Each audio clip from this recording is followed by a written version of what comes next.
Hello friends, नमस्ते, प्रणाम। विमल यादव, गुड्डी यादव लोकगीत चैनल में आप सभी फ्रेंड्स का स्वागत है और अभिनंदन है। तो हम लोग बहुत ही प्यारा होली सॉन्ग लेकर आए हैं।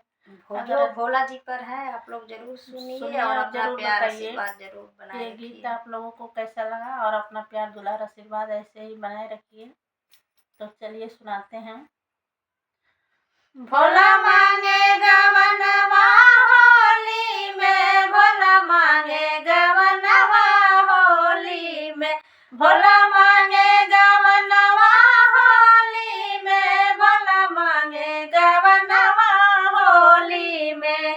पहिला संदेशा ब्रह्मा जी के आया, पहिला संदेशा ब्रह्मा जी के आया, ब्रह्मा जी के आया हो नारद जी के आया, ब्रह्मा जी के आया हो नारद जी के आया।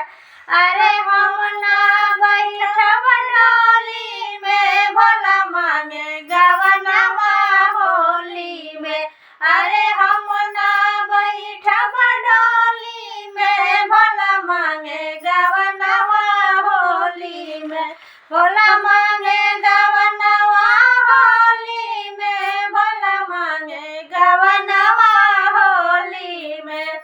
दूसरा संदेशा विष्णु जी के आया, दूसरा संदेशा विष्णु जी के आया, विष्णु जी के आया चक्रधारी के आया, विष्णु जी के आया चक्रधारी के आया।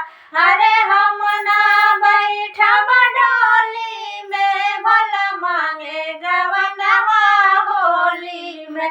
अरे हम ना बैठब डोली में, भोला मांगे गवनवा होली में, भोला मांगे गवनवा होली में, भोला मांगे गवनवा होली में।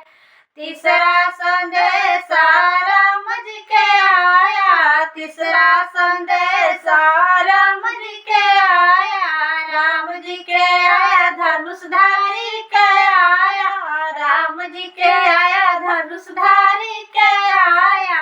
अरे हम ना बैठब डोली में, भोला मांगे गवनवा होली में।